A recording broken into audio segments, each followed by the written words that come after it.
3 ವರ್ಷದಲ್ಲಿ 2079 ಬಾಣಂತಿಯರ ಸಾವು.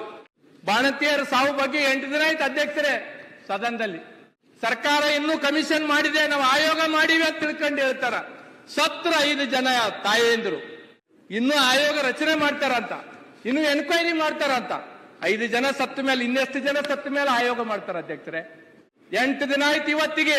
ಈ ಕಡೆಯವರಿಗೂ ಹೇಳ್ತೀನಿ, ಈ ಕಡೆಯವರಿಗೂ ಹೇಳ್ತೀನಿ ಅಧ್ಯಕ್ಷರೇ. ಕೇಳಕ್ ಯಾರು ಇಲ್ಲ, ಆಡಳಿತ ಪಕ್ಷದಾಗೂ ಇಲ್ಲ, ವಿರೋಧ ಪಕ್ಷದಾಗಿಲ್ಲ. ಇದು ನನ್ನ ಪರಿಸ್ಥಿತಿ, ನನ್ನ ಭಾಷಣದ ಪರಿಸ್ಥಿತಿ ಅಧ್ಯಕ್ಷರೇ. ಈ ಸತ್ತಿರ್ತಕ್ಕಂಥ ತಾಯಂದ್ರಿಗೆ ಪರಿಹಾರ ಘೋಷಣೆ ಮಾಡಿದ್ರು ಅಧ್ಯಕ್ಷರೇ. ಇವ್ರಿಗೆ ಹುಟ್ಟಿರ್ತಕ್ಕಂಥ ಮಕ್ಕಳ ಪರಿಸ್ಥಿತಿ ಏನು ಅಧ್ಯಕ್ಷರೇ? ಯಾತಕ್ಕಾಗಿದಾಯ್ತು? ಕೇವಲ ಸರ್ಕಾರ ತಗಬಾರ್ದಾಗಿರ್ತಕ್ಕಂಥ ಮೆಡಿಸಿನ್ಗಳು ತಗೊಂಡು ಇವತ್ತು ತಾಯಂದಿರು ಸತ್ತಿರ್ತಕ್ಕಂಥದ್ದು. ಇದು ಎಂತಂದ್ರೆ ಅವರ ಶಾಪ ನಮಗೆ ತಗಲುತ್ತೆ ಅಧ್ಯಕ್ಷರೇ.